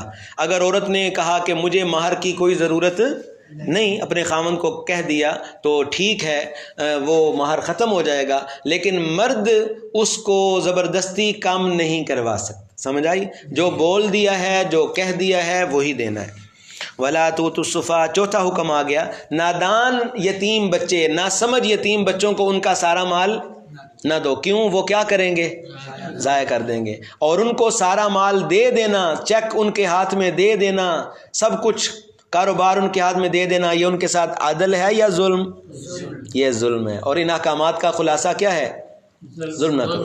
اوپر والے حکم سے دیکھو، یتیموں کے مال کی حفاظت کرو، ظلم نہ کرو. یتیم بچیوں کے اوپر ظلم نہ کرو. عورتوں کو مہر دو، ظلم نہ کرو. نادان بچوں کے مال کی حفاظت کرو، ظلم نہ کرو. ہر حکم میں یہ روح ملے گی آپ کو. نہ دو تم نادان نہ سمجھ بچوں کو ان کے مال. اللہ نے یہاں اموالہم کی بجائے کیا فرمایا؟ کہنا کیا تھا؟ اموالہم، ان کے مال، لیکن کیا فرمایا؟ اموالکم. کیوں؟ ان کے مال کی بھی اسی طرح حفاظت کرو جس طرح اموالکم اپنے مال کی کرتے ہو. نہ دو تم نہ سمجھ بچوں کو ان کے مال، التی جعل، وہ مال کے بنائے ہے اللہ تعالیٰ نے تمہارے لیے قیام کا سبب، گزران کا سبب. جو سرپرست بنتا ہے وہ بقدر ضرورت اس میں سے لے سکتا ہے. ظاہر بات ہے اس کے بھی اخراجات ہوں گے، بینک آنا ہے جانا ہے، یا جہاں کہیں پیسے رکھے ہوئے ہیں تو اس کی دیکھ بھال، اپنا وقت بھی تو خرچ کرنا ہے نا اس بندے نے. تو بقدر ضرورت چند ہزار روپے تک اس کی جو لاگت یا اس کی اجرت بنتی ہے وہ لے سکتا ہے. تو اللہ تعالیٰ فرماتے ہیں تمہارے بھی یہ قیام کا سبب ہے. جعل اللہ لکم قیاما، بنایا اللہ تعالیٰ نے تمہارے لیے بھی گزران کا سبب. ورزقوہم، اور کھلاتے رہو ان کو، کھلاتے پلاتے رہو، اور کپڑے بھی ان کو مناسب پہناتے رہو. وکسوہم، کتنا اللہ تعالیٰ نے خیال رکھا ہے، بچوں کو موسم کے موقعوں کے کپڑے لے کر دو. اور وقولوا لہم قولا معروفا، ان کے لیے مناسب بات کرتے رہو. تفسیر مدارک نے معنی کیا ہے یعنی عیدتاً جمیلہ، اچھا وعدہ ان کو دو کہ بیٹا آپ کا مال ماشاءاللہ محفوظ ہے، اس میں اضافہ ہو رہا ہے، ہم نے پلاٹ لیا تھا اب اس کا ریٹ یہ ہو گیا، یہ ہو گیا. تسلی دیتے رہو، اچھی باتیں کرتے رہو. وابتلوا الیتاما، اور امتحان لیتے رہو. وابتلو کا مطلب جانچو تم یتیم بچوں کو. کبھی کبھی ان کو کہا بازار یہ 1000 روپیہ لے جائیں بازار سے فلاں فلاں چیزیں لے کے آئیں، اور پھر ان سے پوچھیں کتنے کا سامان ملا، بقایا کتنے بچے، تاکہ آپ کو سمجھ آئے کہ ان میں پیسے کی دیکھ بھال پیدا ہو گئی ہے. وابتلوا الیتاما، اور امتحان لو تم یتیم بچوں کا، حتیٰ کہ جب وہ پہنچ جائیں نکاح کی عمر کو، یعنی بالغ ہو جائیں. یہاں تو ماشاءاللہ نکاح کی عمر 35-36 سال ہو گئی ہے. بالغ النکاح، پہنچ جائیں بلوغت کی عمر. نکاح سے مطلب کیا ہے بھائی؟ بلوغت کی عمر کو. فَإِنْ آنَسْتُم مِّنْهُمْ رُشْدًا، فَإِنْ آنَسْتُم، پس اگر محسوس کرو تم ان میں بھلائی، سمجھداری، ہوشیاری. فَإِن، پس اگر، آنستم، تم محسوس کرو، منہم، ان بچوں میں، رشدن، بھلائی، یعنی پیسے کی دیکھ بھال. رشد کا یہاں مطلب کیا بھائی؟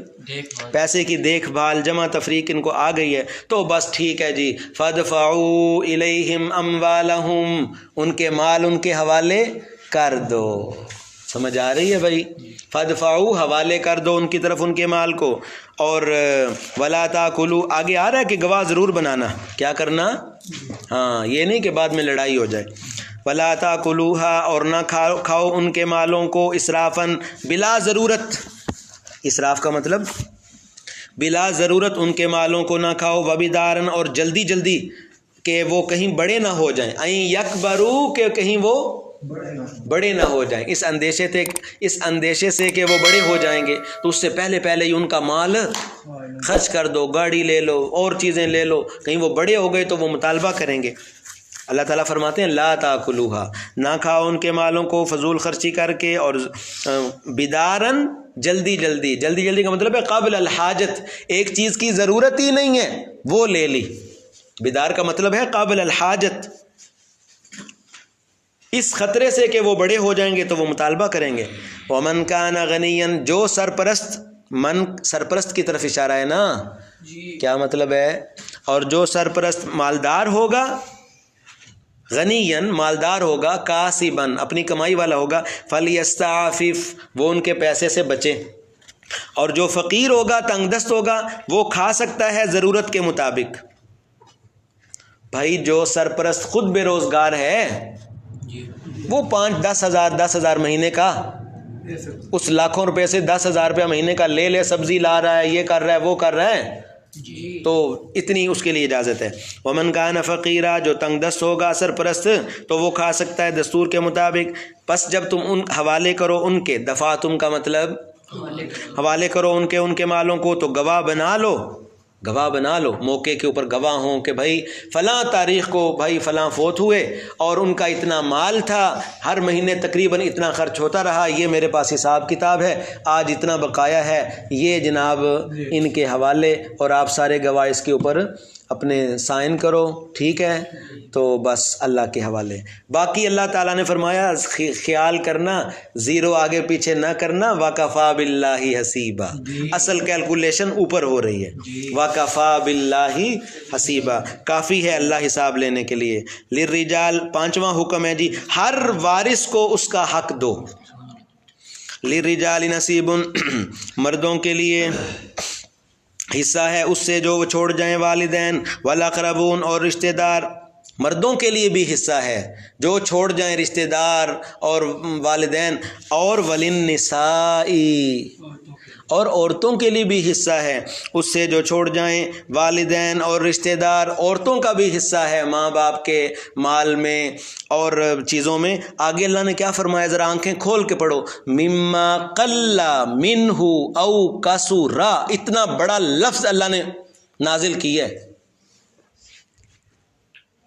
یہ ہمارا ایشو نہیں ہے، استغفر اللہ، اس پہ کوئی بات نہیں کرتے.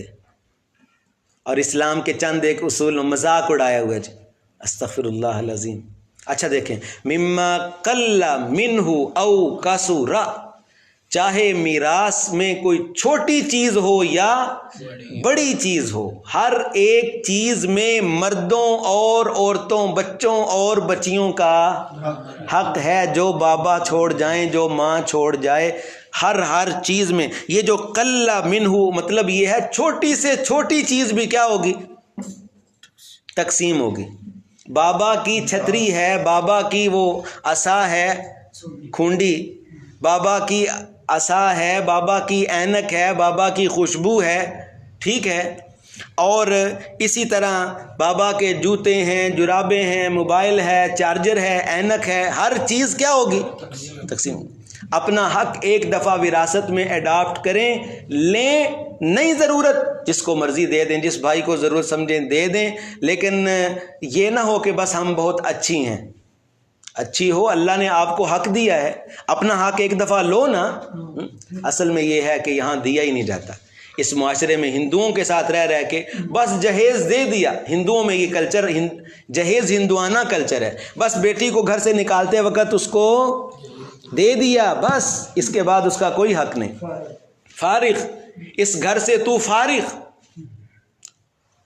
اور کئی خاندانوں میں رواج ہے، یہاں اب نہیں رہا، کہ وہ پیچھے تھوڑی مٹی پھینکتے ہیں اس کے، کیا پھینکتے ہیں؟ ہندوؤں میں یہ بھی ہے کہ بس اب آج کے بعد اس گھر کی کوئی چیز میں عورت کا حصہ نہیں ہے، بس اس کو ایک دفعہ گاڑی بھر کر اس کو سامان دے دیا، بس ختم۔ جبکہ اللہ کیا فرما رہے ہیں؟ قل منہ او کا سورہ، چھوٹی سے چھوٹی چیز وراثت میں، جھاڑو، ویپر، ہر چیز کا کیا ہوگا؟ ایک دفعہ اس کی ڈسٹریبیوشن ہوگی، اور یہ احکامات قطعی ہیں۔ آگے سنیں، نصیبا مفروضہ، یہ اللہ کے حصے ہیں فرض کیے ہوئے۔ اللہ اکبر۔ وَإِذَا حَضَرَ الْقِسْمَةَ أُولُو الْقُرْبَى، اور میراث تقسیم ہونے لگی ہے، تقسیم جب حاضر ہو جائیں تقسیم میراث کی وقت، توجہ کریں، ویسے تو اس آیت کو اگر مشکل کریں تو یہ گھنٹہ حل نہ ہو، لیکن ہم یار آسان کرتے ہیں، چھوڑیں، آپ بھی 50 دن کا دورہ ترجمہ القرآن میں ہم کیا کریں اس میں اتنا۔ وَإِذَا، اس آیت کو کئی طرح علماء نے سمجھایا، وَإِذَا، ہم آسان ترجمہ کرتے ہیں، وَإِذَا حَضَرَ الْقِسْمَةَ، جب حاضر ہو جائیں تقسیم کے وقت، اولو القربى، رشتہ دار، یہ وہ رشتہ دار مراد ہیں جو وراثت میں جن کا حصہ نہیں، دور کے رشتہ دار مراد لو، کیا لو بھائی؟ دور کے رشتہ دار مراد ہوتے ہیں نا، کچھ غریب لوگ ہوتے ہیں خاندان میں جو وراثت میں ان کو کچھ نہیں مل رہا ہوتا، لیکن ویسے ان کو پتہ چل جاتا ہے کہ آج نا جمع ہوئے ہیں سارے بھائی بہن، آج سارے بہن بھائی جمع ہوئے ہیں، کچھ کریں گے، تقسیم کریں گے، اور وہ اس دن مہمان بن کے آ جائیں، تو اللہ تعالیٰ فرماتے ہیں ان کو بھی نا امید کر کے نہ لوٹاؤ، تھوڑا بہت ہدیہ تحفہ دے دو، دعوت بھی کرو اچھی، آ گئے ہیں تو ان کے لیے بریانی کھلاؤ، آپ بریانی کہہ رہے ہیں تو بریانی کہہ دیتے ہیں، بریانی کھلاؤ، ان کو کھانا پینا دو اچھا، اور کوئی کرایہ شرایہ دے دو، اور ساتھ یہ کہہ دو کہ اصل میں میراث تقسیم ہونی ہے تو حقداروں کو ہی ملنا ہے حق، لیکن چلیں آپ کو اللہ تعالیٰ خوش رکھے، آپ آئے ہیں سفر کر کے، یہ 1000 2,000 5,000 روپیہ لے دیں، بس آیت آپ کی آسانی سے حل ہوگی۔ اولو القربہ سے کون سے رشتہ دار مراد ہو؟ جی، یا پھر ایک اور بھی بات بتا دوں، بندہ جب فوت ہوتا ہے تو فوری طور پر کیا اس کا سارا مال کیلکولیٹ ہو جاتا ہے؟ نہیں بھائی، کتنے قرضے لینے ہیں، پھنسے ہوئے ہیں پیسے، بقایا جات ہیں، یہ وہ ادھر ادھر ہوتا ہے کہ نہیں؟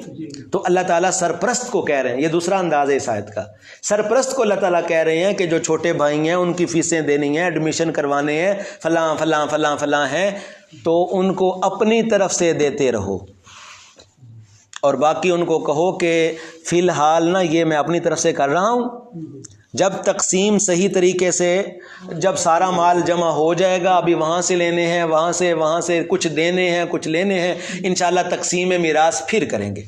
دونوں مفہوم اس آیت کے درست ہیں۔ 10واں چالیاں آ رہے آگے، وَإِذَا حَضَرَ الْقِسْمَةَ، اور جب حاضر ہو جائیں تقسیم کے وقت، اولو القربہ، پہلے ترجمے میں کیا تھا بھائی؟ اولو القربہ سے کون سے؟ جو دور کے رشتہ دار ہیں، وارث نہیں ہیں، وہ آگئے، وہ بھی آگئے، والیتامہ، اور یتیم مسکین، محلے کے غریب، میڈ بھی بیٹھی ہوئی ہے، خادمہ وغیرہ، تو اللہ تعالیٰ فرماتے ہیں فَارْزُقُوهُم مِّنْهُ، ان کو بھی اس میں سے کچھ کھلاؤ پلاؤ. وَقُولُوا لَهُمْ قَوْلًا مَعْرُوفًا، اور مناسب انداز میں ان سے بات کرو کہ اصل میں نا جی وارثوں کا حق ہے اور ادھر ہی تقسیم تو ہوگی، لیکن چلیں آپ بھی ہمارے خیر خواہ ہیں، آپ سے بھی ہمارا اچھا تعلق ہے، یہ آپ تھوڑا سا ہدیہ قبول کریں، 5-5 ہزار دیا اور اللہ کے حوالے.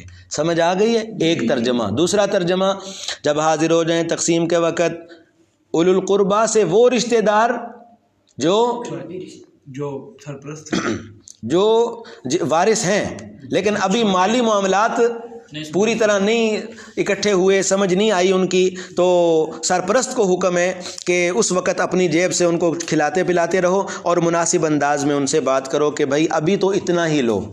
ابھی تو بعض دفعہ میراث فوری کچھ دینے ہوتے ہیں. ہاں جی، جو 10 لاکھ روپیہ بابا کا پڑا تھا گھر میں، اب وہ یار فی الحال تو یہی تقسیم کرنا ہے نا.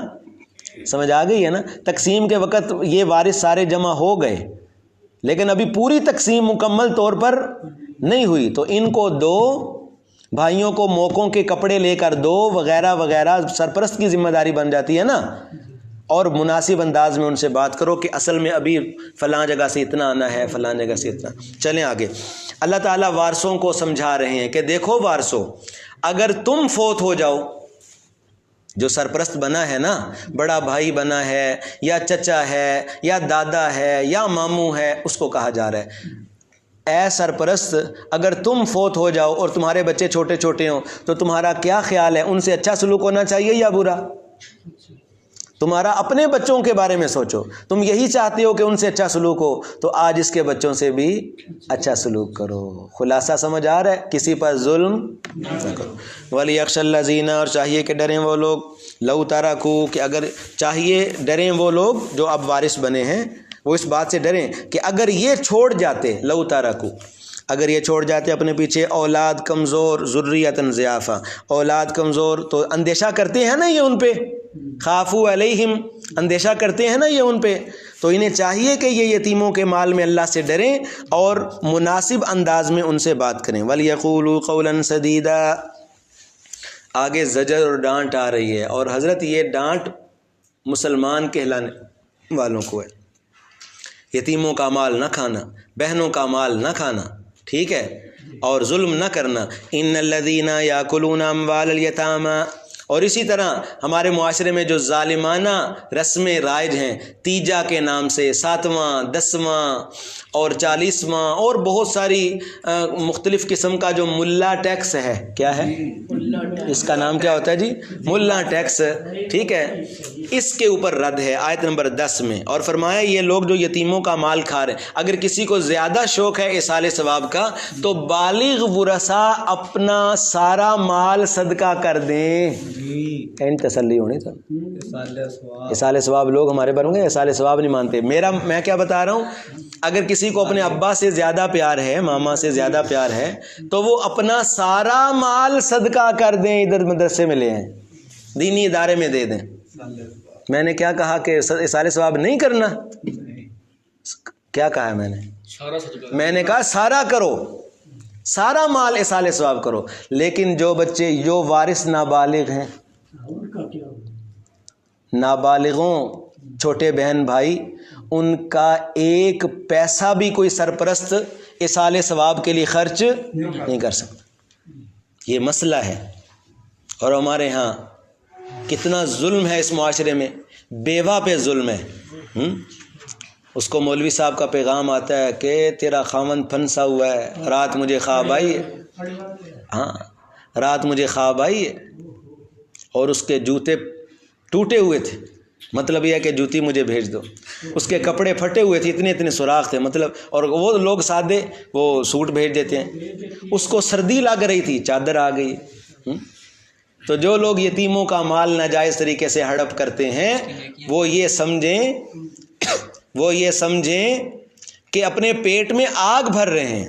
سنو آیت، بے شک وہ لوگ جو کھاتے ہیں یتیموں کے مال کو ظلم کر کے، غلط رسموں کے ذریعے، حرامن بغیر حق، تفسیر معالم، بے شک وہ لوگ جو کھاتے ہیں یتیموں کے مال کو ناجائز طریقے سے کھاتے ہیں. اس معاشرے میں کہ نہیں کھاتے؟ اور کتنے بڑے افسوس کی بات ہے یہ ہمارے یہاں یہ جو رسمیں شسمیں ہوتی ہیں کل تیجا ساتواں دسواں کے نام سے، تو اس میں وہ کھانے شانے پکاتے ہیں تو صاحب حیثیت لوگ بھی کھاتے ہیں، وہ افسوس کی بات یہ ہے، حالانکہ وہ تو خیرات اور صدقہ ہوتا ہے نا، وہ پکانے والوں کا مقصد کیا ہوتا ہے؟ خیرات کر رہے ہیں، صدقہ کر رہے ہیں، تو وہ سارے امیر محلے دار اچھے خاصے وہ سب کھانے کے لیے جمع ہو جاتے ہیں، حالانکہ اس سے منع ہے، اس سے منع ہے۔ توجہ کریں، ہمارے اسلام میں بڑا آسان سا دین ہے، بڑا آسان دین ہے، لیکن ہم دین کو چھوڑ کر مشکلات میں ہیں۔ دین مشکل نہیں ہے۔ حضرت جعفر شہید ہوئے، نبی علیہ السلام نے فوراً اعلان، مسجد میں کیا اعلان کیا؟ نبی علیہ السلام نے فرمایا، صحابہ بیٹھے ہوئے تھے، جعفر شہید ہو گئے۔ نبی علیہ السلام کو نا یہ خبر وحی کے ذریعے ملی تھی۔ حضرت جعفر ہزاروں سینکڑوں کلومیٹر دور شہید ہوئے تھے، وحی کے ذریعے اللہ تعالیٰ نے پورا منظر جنگ کا نبی پاک صلی اللہ علیہ وسلم کو بتلا دیا تھا، فلاں شہید ہو گئے ہیں، فلاں فلاں فلاں فلاں فلاں فلاں۔ تو نبی علیہ الصلوۃ والسلام نے حضرت جعفر کے گھر پیغام بھیجا ان کی شہادت کا۔ اللہ اکبر۔ حضرت عائشہ فرماتی ہیں میں ساتھ بیٹھی ہوئی تھی اندر کمرے میں، اور ساری مسجد کی باتیں حضرت عائشہ کو سنائی دیتی تھی۔ فرماتی ہیں کہ تھوڑی دیر بعد بندہ آیا اور اس نے آ کر، ایک بندے نے کہا یا رسول اللہ صلی اللہ علیہ وسلم، وہ گھر میں عورتوں نے رونا شروع کر دی ہے اور آواز ان کی بلند ہو رہی ہے۔ اس نے آ کر نبی علیہ السلام کو بتایا، نبی علیہ السلام نے فرمایا، یہ بخاری شریف کی حدیث ہے، جاؤ انہیں چپ کرواؤ، عورتوں کو کہو چپ ہو جائیں، واہ ویلا نہ کریں۔ وہ پھر آیا، اس نے کہا یا رسول اللہ صلی اللہ علیہ وسلم وہ رو رہی ہیں، اور بھی کچھ عورتیں تھیں نا تو وہ رو رہی ہیں۔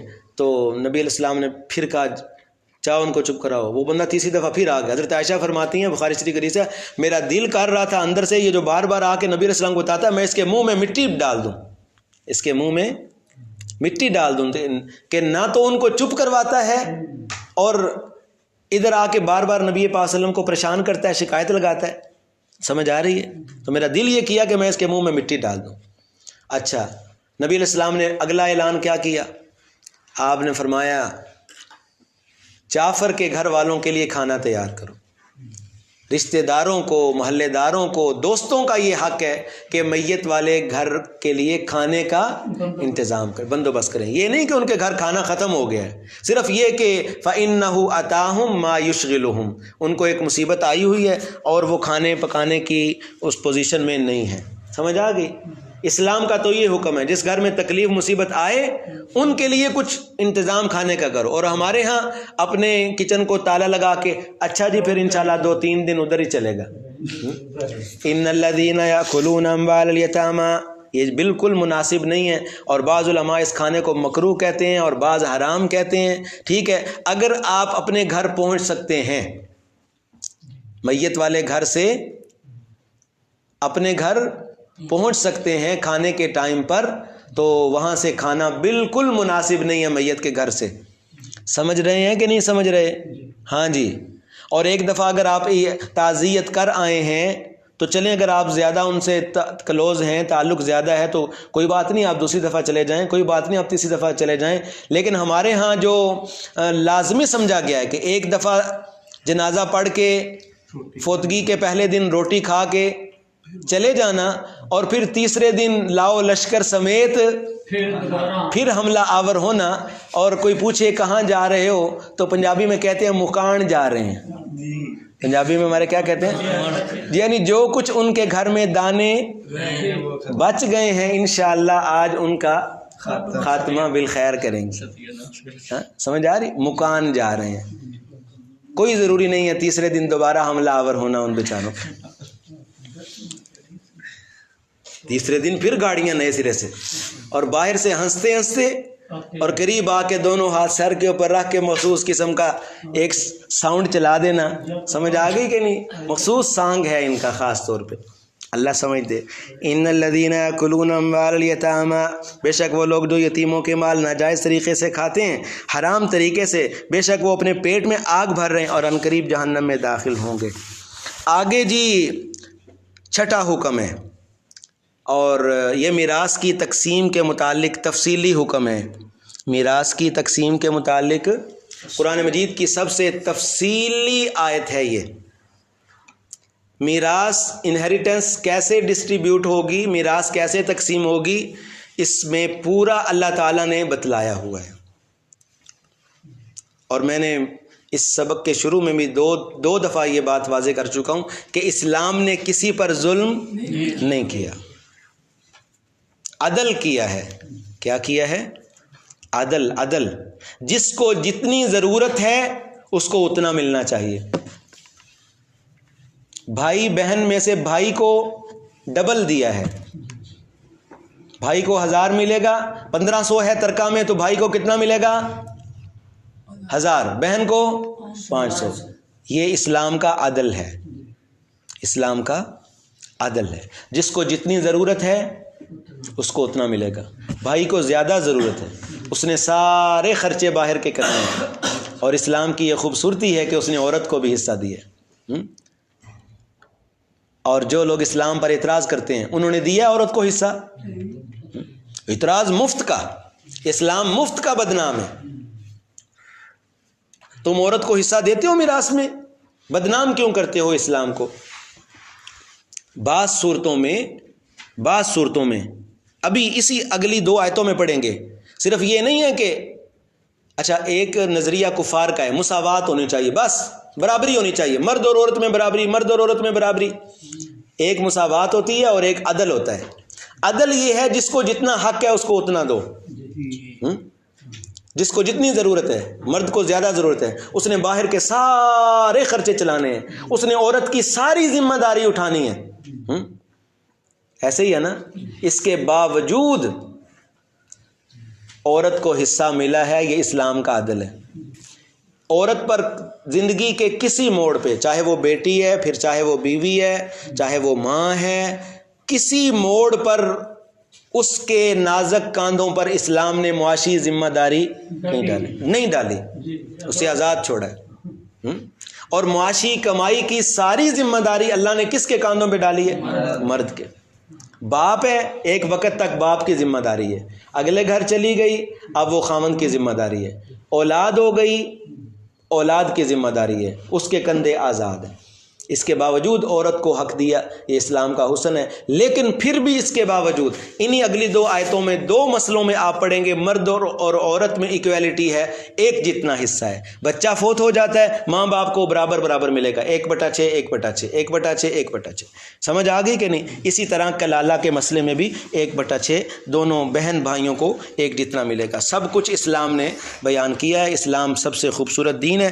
ہم نے اس دورے میں یہ بھی چیز سمجھنی ہے. اچھا، یوصیکم اللہ فی اولادکم، حکم دیتے ہیں اللہ تعالیٰ تمہیں اب تمہاری اولادوں کے بارے میں. تاکیدی حکم دیتے ہیں. یوصیکم اللہ کا مطلب تاکیدی حکم دیتے ہیں اللہ تعالیٰ تمہیں تمہاری اولادوں کے بارے میں. وصیت تاکیدی حکم. للذکر مثل حظ الانثیین، مرد کے لیے، مذکر کے لیے، مثل کا مطلب ہے مقدار، مرد کے لیے مقدار ہے حظ الانثیین، 2 عورتوں کے حصے جتنی. سبحان اللہ، کیا انداز رکھا ہے جی اللہ تعالیٰ نے. مرد کا اگر حصہ بتایا ہے تو اس کے لیے معیار کس کو بنایا ہے؟ عورتوں کے حصے کو. یعنی مرد کا حصہ بتایا بھی تو عورتوں کے ذریعے سے، جتنا 2 عورتوں کو ملتا ہے اتنا ایک مرد کو ملے گا. ٹھیک ہے مرد کو زیادہ ملنا ہے، لیکن بتایا کس ذریعے سے؟ عورتوں کا حق یہاں بھی اللہ تعالیٰ نے بیان کیا.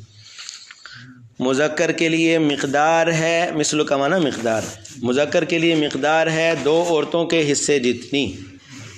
مذکر حتیٰ کہ اگر جنین ہو، بچہ پیٹ میں ہو تو اس کا بھی حق ہے میراث میں. بس اگر فَإِن كُنَّ نِسَاءً، اگر صرف عورتیں ہی ہوں، ایک آدمی ایسا فوت ہوتا ہے کہ جس کی صرف بیٹیاں ہی ہیں تو، اور بیٹیاں 2 سے زیادہ ہیں تو فَلَهُنَّ، دوبارہ دیکھیں ترجمہ، فَإِن كُنَّ نِسَاءً، پس اگر عورتیں فوق اثنتین، ان کی تعداد 2 سے زیادہ ہے، بچیاں 2 سے زیادہ ہیں، تو ان سب بچیوں کے لیے 2/3 ملے گا. ثلثا ما ترکا، 2/3، 2/3. سمجھ آ رہی ہے بھائی؟ بیٹا ہے نہیں نا تو کل مال کے 3 حصے کر دو، کل مال کے 3 حصے کر دو. اور 3 حصے تو سمجھتے ہو نا، اب یہ کیا مشکل ہے؟ 3 حصے کر دو، اور جو 2 حصے ہیں اس کو 2/3 کہتے ہیں۔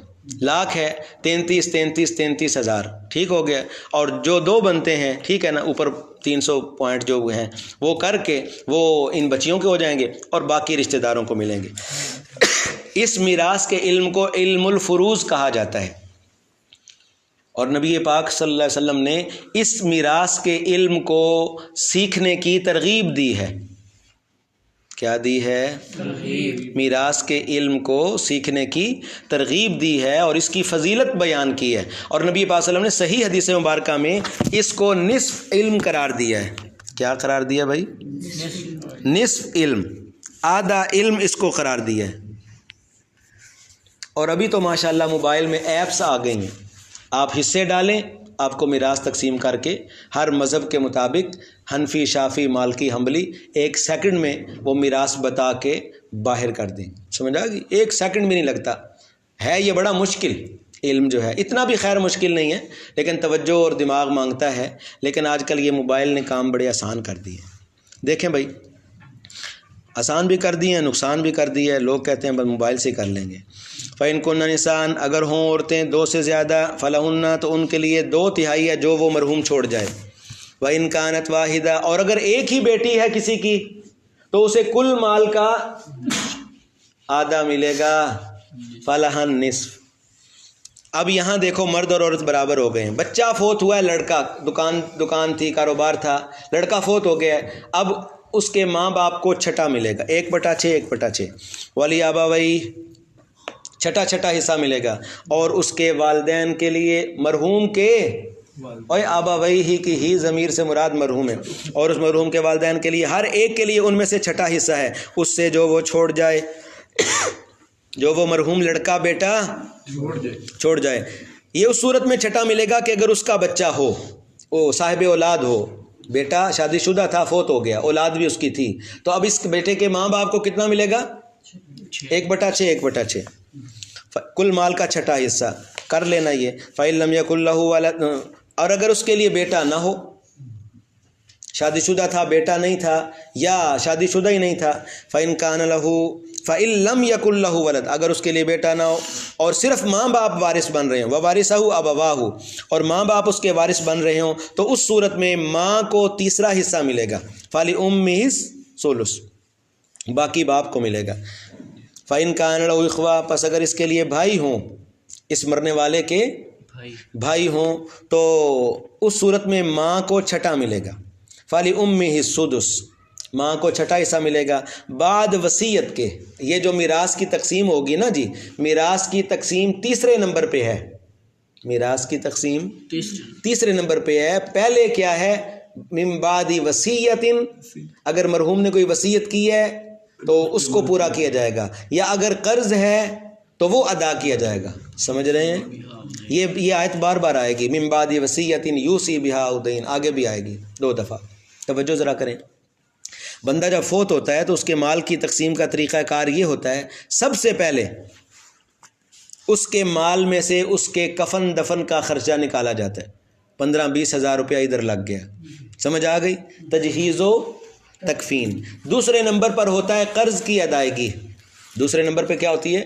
دیکھا جائے بھائی اس کا کوئی قرض تو نہیں ہے، فوری قرض ادا کیا جائے۔ یاد رکھیں یہ قرض بہت بڑی وبا ہے، اللہ تعالیٰ سارے مقروضوں کے قرض اتارنے کے اسباب پیدا فرمائیں، اور جتنا جلد ہو سکے ہمیں اپنے قرض کی ادائیگی کی فکر کرنی چاہیے۔ نبی علیہ الصلوۃ والسلام نے ایک دعا سکھائی ہوئی ہے، اور وہ بڑی مجرب دعا ہے، اللہم مکفینی، اللہم مکفینی بحلالک عن حرامک واغننی بفضلک عمن سواک۔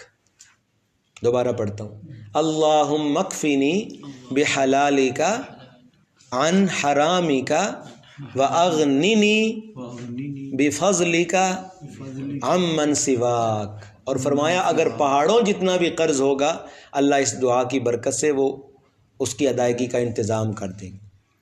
نبی علیہ السلام ابتدائے اسلام میں مقروض کا جنازہ نہیں پڑھاتے تھے، تشریف لاتے جنازے میں، پوچھتے حل علی صاحبکم من دین اس دوست بھائی پر کوئی قرض تو نہیں ہے؟ کوئی کہتا ہے، آپ کہتے ہیں اچھا بھائی پہ خود ہی جنازہ پڑھ لو، میں جاتا ہوں۔ بعد میں پھر نبی علیہ السلام جب اسلام میں مال آ گیا تھا تو حضور خود ادا کر دیتے تھے، تو قرض سے بچنا چاہیے۔ تو تیسرے نمبر پہ کیا ہوتا ہے بھائی؟ وصیت۔ یہ میں بتا رہا ہوں نا میت کے مال میں سے طریقہ کار کیا ہے، تجہیز و تکفین، قرض کی ادائیگی، وصیت اور وغیرہ وغیرہ، پھر یہ ایک لمبا چوڑا سلسلہ ہے۔ بہرحال ترتیب میں تو قرض کی ادائیگی دوسرے نمبر پہ ہے، لیکن یہاں پر من بعد وصیت، وصیت کے پورا کرنے کے بعد جو وصیت کسی نے کی ہو، او دین یا قرض کی ادائیگی کے بعد، یہاں قرض تیسرے نمبر پہ لائے۔ یہاں قرض تیسرے نمبر پہ اس لیے لائے کہ وصیت میں لوگ سستی کر جاتے ہیں، وصیت کی اہمیت کے لیے وصیت کو پہلے لائے ہیں، ورنہ ترتیب میں وصیت کا نمبر تیسرے نمبر پہ آتا ہے۔ کچھ سمجھ آ رہی ہے؟ وصیت لوگ کہتے ہیں اچھا کر لیں گے پورا، کون سا کوئی مانگنے والا ہے۔ چلیں بھائی، فَإِنْ كَانَ لَهُ إِخْوَةٌ، پس اگر ہو اس کے لیے بھائی، تو ماں کا چھٹا حصہ بعد وصیت کے، جو وصیت اس نے کی ہو یا قرض کی ادائیگی کے بعد۔ اس آیت میں دو میراثیں ذکر کی گئی ہیں، اولاد کی اور ماں باپ کی۔ آگے آخر میں کہہ دیا آباؤکم و ابناؤکم، تمہارے ہی ماں باپ ہیں، تمہاری ہی اولاد ہے۔ اپنی عقل کے گھوڑے نہ دوڑانا کہ اس کو کیوں ملا، اس کو اتنا کیوں ملا، ماں کہے مجھے تھوڑا کیوں ملا، ابا کو زیادہ کیوں ملا، بیٹے کو کیوں ملا۔ اللہ فرماتے ہیں تمہیں نہیں معلوم کون تمہارے لیے زیادہ نفع کا باعث ہے۔ سمجھ نہیں آ رہی؟ لا تدرون آباؤکم و ابناؤکم، تمہارے ہی ماں باپ ہیں، تمہاری ہی اولاد ہے۔ اور یا آباؤکم ابناؤکم، سمجھ آیا؟ تمہارے ہی ماں باپ، تمہاری ہی اولاد ہے، تم نہیں جانتے بھائی۔ لا تدرون ایہم اقرب، کون زیادہ قریب ہے تمہارے لیے نفع کے اعتبار سے، یہ اللہ کے حصے ہیں مقرر۔ بے شک اللہ سب حقیقتوں سے واقف ہے، علیمن، اور حکمتوں کا مالک ہے۔ آگے بھائی میراث ذکر ہو رہی ہے میاں بیوی کی آپس میں۔ اگر خامند فوت ہو جائے، کیا فوت ہو جائے؟ خامند فوت ہو جائے اور اولاد نہ ہو، تو یہ پہلے بتایا جا رہا ہے بیوی کا، کس کا؟ یعنی بیوی اگر فوت ہو جائے اور اولاد نہ ہو تو خامند کو بیوی کے کل مال کا نصف ملتا ہے۔ کتنا؟ آدھا۔ وَلَكُمْ نِصْفُ، اور تمہارے لیے اے شوہرو، مَا تَرَکَ، اور تمہارے لیے آدھا ہے، مَا تَرَکَ أَزْوَاجُكُمْ، جو چھوڑ جائیں تمہاری بیویاں۔ ترجمہ دیکھیں، اور تمہارے لیے آدھا ہے اس سے جو چھوڑ جائیں تمہاری بیویاں، إِن لَّمْ يَكُن لَّهُنَّ وَلَدٌ، اگر ان بیویوں کی اولاد، اگر ان سے اولاد نہ ہو، زندہ اولاد، جو فوت ہو گئے ان کی بات نہیں۔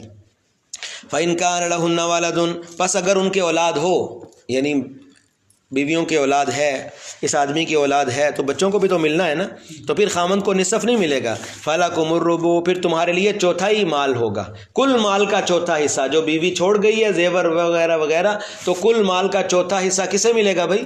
خامند کو۔